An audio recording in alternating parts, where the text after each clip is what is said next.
دباؤ نہیں آئے گا، یہ تاثر نہیں ملے گا کہ انہوں نے امریکہ کے کہنے کے اوپر اسٹریٹ آف ہرموز کے حوالے سے کوئی کنسیشن شو کیا، بلکہ ایران تو فرام ڈے ون یہ کہہ رہا ہے کہ جو اسٹریٹ آف ہرموز کی مینجمنٹ ہے وہ ایران اور عمان کریں گے۔ اب عمان کی طرف سے ایک پرپوزل سامنے آیا ہے جسے بتایا جا رہا ہے کہ ایران اور جو باقی ریجن کے ممالک ہیں وہ مل کر جو اسٹریٹ آف ہرموز ہے اس کی مینجمنٹ کریں۔ اب اس پرپوزل میں بتایا یہ گیا ہے کہ 3 جو روٹس آئیڈینٹیفائی کیے گئے ہیں، ایک روٹ جو جسے ناردرن روٹ کہتے ہیں جو ایران کے ساتھ سے ہو کے گزرتا ہے اس کی کوسٹل لائن سے، دوسرا انٹرنیشنل واٹر ہے یعنی کہ جو بیچ کی لائن ہے جو استعمال کی جاتی ہے، جو یوزلی جنگ سے پہلے استعمال ہو رہی تھی، اور تیسرا جو روٹ ہے وہ سدرن روٹ ہے جو عمان کی کوسٹل لائن سے ہو کے گزرتا ہے۔ اب عمان نے جو تجویز دی ہے کہ ایران اور جو ریجن کے باقی ممالک ہیں اس کو مل کر کے ایک میکانزم طے کریں۔ ایران کا یہ موقف ہے کہ وہ یہاں سے جو بھی جہاز گزریں وہ ٹول تو نہیں کہتا، وہ کہتا ہے وہ سروس فی چارج کریں گے۔ اب اس تجویز کے مطابق عمان نے یہ کہا ہے کہ اس کے حوالے سے ایک ایسا فارمولہ طے کیا جائے کہ رضاکارانہ طور پر جو بھی شپس اسٹریٹ آف ہرموز سے گزریں وہ ایک نامنل جو فی ہے یا سروس فی ہے وہ ایران کو یا جو ریجن کے ممالک اس کو مینیج کریں گے ان کو ادا کریں، تاکہ جو اسٹریٹ آف ہرموز میں انوائرمنٹ کی پروٹیکشن کے لیے اس پیسے کو خرچ کیا جا سکے۔ اب یہ بڑا ایک میرے خیال میں کلیورلی ڈیزائن کردہ فارمولہ ہے، اس میں دونوں کے جو کنسرنز ہیں وہ ایڈریس ہوتے ہیں، یعنی کہ امریکہ کے اور جو باقی ریجن کے ممالک ہیں وہ چاہتے ہیں کہ اسٹریٹ آف ہرموز ری اوپن ہو دوبارہ اور اس پر کوئی ٹول نہ لگایا جائے۔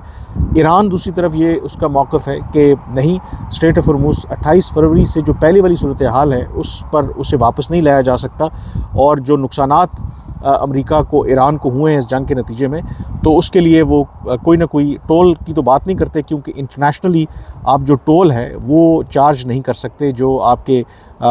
جو شپنگ لینز ہوتی ہیں تو وہ سروس فی کا نام دے رہے ہیں۔ تو اگر اس فارمولے کے اوپر اگر کام ہوتا ہے آگے چل کے تو یہ ایک ایسا بریک تھرو پرووائڈ کر سکتا ہے جو بنیادی طور پر امریکہ اور ایران کے درمیان ہوگا، لیکن ایران اگر اپنے موقف سے پیچھے بھی ہٹتا ہے تو کم از کم وہ اپنے ڈومیسٹک آڈینس کو یا جو ہارڈ لینڈرز ہیں وہاں پر ان کو کنونس کرنے میں کامیاب ہوگا کہ یہ امریکہ کے لیے نہیں بلکہ ہمارا یہ ارینجمنٹ جو ہے وہ ریجن کے ممالک کے ساتھ بھی ہے، اور دوسرا وہ یہ بھی کہیں گے کہ جو ایران کی ساورنٹی ہے اوور اسٹریٹ آف ہرموز اس کو ایکسیپٹ بھی کر لیا گیا ہے۔ تو اس لیے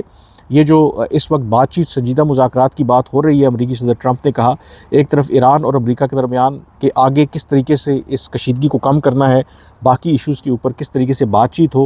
اور دوسرا اسٹریٹ آف ہرموز کے حوالے سے عمان اور جو ایران اور باقی جو ریجن کے ممالک ہیں ان کے درمیان بات چیت ہو رہی ہے، اور یہ جو بات چیت ہو رہی ہے وہ ان آئسولیشن نہیں ہو رہی، اور اگر یہ فارمولہ طے پا جاتا ہے تو ڈیفینیٹلی اس میں ایک وے فارورڈ آگے مل سکتا ہے۔ اور دوسرا جو امریکی دباؤ ہے وہ کس طریقے سے کام کیا ہے، کچھ جو تفصیلات اب سامنے آئی ہیں، خود ایران نے اس کی تصدیق کی ہے کہ اس جنگ کے نتیجے میں ایران کو کوئی کل ملا کر کے $270 ارب کا نقصان ہوا ہے، بلکہ ان کے جو کئی گیس فیلڈز ہیں بتایا گیا ہے کہ وہ ناکارہ ہو گئی ہیں، جو گیس پہلے پروڈیوس کر رہے تھے وہ پروڈیوس نہیں کر پا رہے، پھر نیول بلاکیڈ، اور اس کے نتیجے میں پھر اسی طریقے سے جو حالیہ امریکہ نے بمباری کی انفراسٹرکچر کے اوپر، ان کے جو انفراسٹرکچر ہے وہ ریلوے کے بریجز ہوں، وہ ویسے اہم جو پل ہوں، ان کو جس طریقے سے نشانہ بنایا گیا، تو ایران کو ریکور کرنے کے لیے اس کے لیے کافی ٹائم درکار ہوگا۔ تو کیا وہ جو 13 دن کی بمباری تھی اس کے نتیجے میں ایران مجبور ہوا ہے کہ اسٹریٹ آف ہرموز کے حوالے سے عمان کے ذریعے ہی صحیح، لیکن اصل میں جو ریجن کے ممالک ہیں ان کو کنسرنز کو ایڈریس کرنے کے لیے وہ اب فلیکسیبلٹی شو کر رہا ہے، تو کیا وہ جو حکمت عملی ہے اس نے کام کیا؟ اور دوسری طرف امریکہ بھی مشکل میں ہے۔ جو تازہ سروے آیا ہے اس میں بتایا گیا ہے کہ اس جنگ کو لے کر کے ہر جو میجورٹی جو امریکنز ہیں وہ خوش نہیں ہیں امریکی صدر ٹرمپ سے، اور ان کا خیال ہے کہ بغیر کسی کلیئر اہداف کے امریکہ نے یہ جنگ چھیڑی ہے، اور اس جنگ کا نقصان جو ہے وہ امریکہ کو ہو رہا ہے۔ تو امریکی صدر ٹرمپ بھی اس جنگ سے نکلنا چاہتے ہیں، اور ایران میں جو سینر وائسز ہیں وہ بھی چاہتے ہیں کہ جنگ اگر یہ طول پکڑے گی تو مزید ایران کو نقصان ہوگا۔ اور پھر ایک اور انڈیکیشن جو اب مل رہی ہے، کیونکہ ایک تو یہ فرنٹ تھا امریکہ اور ایران کے درمیان، اور لیٹلی ہم نے دیکھا کہ ہوتیز ہیں اور سعودی عرب کے درمیان بھی ایک فرنٹ کھلتا ہوا نظر آ رہا تھا، اور ہوتیز جن کی حمایت ایران کرتا ہے انہوں نے یہ دھمکی دی تھی کہ وہ ایک اور اہم پانی کی جو گزرگاہ ہے، سمندری گزرگاہ ہے باب المندب، اس کو بند کر سکتے ہیں۔ لیکن اب جو ہوتیز ہیں ان کی طرف سے بھی یہ سٹیٹمنٹ سامنے آیا ہے کہ وہ جو باب المندب ہے اس کو بند کرنے کا ان کا کوئی ارادہ نہیں ہے. تو یہ جو سگنلنگ ہو رہی ہے اس سے آپ اندازہ کر سکتے ہیں کہ جو پس پردہ بات چیت ہو رہی ہے اس میں ایک پازیٹیو پیش رفت ہو رہی ہے. اور اس میں اگین جو پاکستان ہے وہ پلینگ ون آف دا کی رولز. جو پاکستان کے وزیر داخلہ ہیں محسن نقوی وہ بھی دورے پر ہیں قطر کے, اور آپ کو پتہ ہے کہ محسن نقوی سارے عمل میں انوالو رہے ہیں. پھر جو کویت کے فارن منسٹر ہیں وہ بھی پاکستان آج پہنچ رہے ہیں اور یہ بھی ایک امپورٹنٹ دورہ ہے. تو ملٹیپل فرنٹس کے اوپر جو ڈیولپمنٹس ہو رہی ہیں, اور ایک اچھی بات یہ ہے کہ مارکیٹ بھی پازیٹیولی ریئیکٹ کر رہی ہے. جو دوبارہ کشیدگی بڑھ رہی تھی تو تیل کی قیمتوں میں جس طریقے سے اضافہ ہو رہا تھا, ایک مرتبہ پھر تیل کی قیمتوں میں کمی آئی ہے, اور جو تیل کی قیمتیں پہلے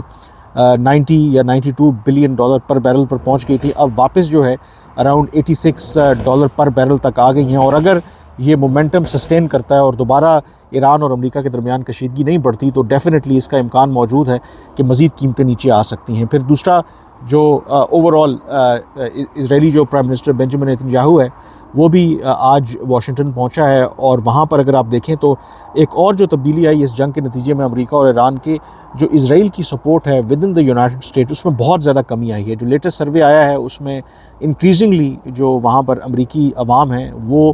خلاف ہیں کہ جس طریقے کی انکنڈیشنل سپورٹ اسرائیل کو پرووائڈ کی جاتی ہے. انفیکٹ بنجامن نیتن یاہو جب واشنگٹن پہنچے تو ان کے موٹرکیڈ کو روکنے کی بھی کوشش کی گئی. وہاں پر فلسطین کے حق میں مظاہرے ہو رہے تھے, نیتن یاہو کے خلاف مظاہرے ہو رہے تھے. تو یہ بھی ایک بہت بڑا فیکٹر ہے کہ جو جنگ امریکہ نے اسرائیل کے کہنے کے اوپر چھیڑی, اب اس کی جو سپورٹ بیس ہے with in the U S, ایک تو ایران کے خلاف جنگ کی وہ نہیں ہے, اور دوسرا کہ بلا وجہ جو اسرائیل کو اس طریقے سے امریکی انتظامیہ سپورٹ کرتی ہے اس کے بھی خلاف ہے. اور یہی وجہ ہے کہ وہ فرسٹریشن جو ہے اب پبلکلی بھی اس کا اظہار ہوتے آپ کو نظر آتا ہے. امریکی vice president J D Vance کہہ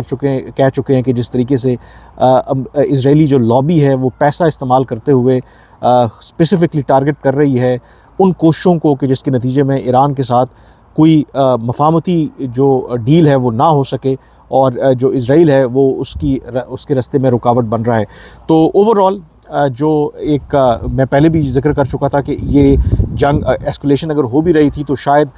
کسی کے مفاد میں نہیں ہے کہ ایک آل آؤٹ وار ہو, اور آل آؤٹ وار کی طرف جانا بھی نہیں چاہتے. تو اگین ہم اس سٹیج پر واپس آ گئے ہیں کہ دونوں نے ایک دوسرے کے خلاف طاقت کا استعمال کر کے دیکھ لیا ہے ایران اور امریکہ نے, اور ایک مرتبہ پھر وہ بات چیت کی طرف واپس آنا چاہ رہے ہیں, بات چیت کر رہے ہیں. اور یہی بات پاکستان پہلے دن سے ان سے کہہ رہا تھا کہ آپ کے مسائل کا حل جو ہے وہ بات چیت کے ذریعے ہے. اب دیکھتے ہیں کہ کیا یہ مذاکرات کا جو نیا دور ہے اس کے نتیجے میں کچھ اس طرح کا جو بریک تھرو ہو پاتا ہے کہ جو اسے سسٹین کر سکے, کیونکہ جو ایشوز ہیں ایران اور امریکہ کے درمیان وہ اتنے گمبھیر ہیں اور اس میں کئی اس کے اندر اینگلز ہیں. ایک تو ایران اور امریکہ ہے, پھر امریکہ کی اپنی ڈومیسٹک پالیٹکس ہے, ایران کی اپنی ڈومیسٹک پالیٹکس ہے. تو اس بیچ کسی بھی پروسیس کو اس طریقے سے کامیاب کروانا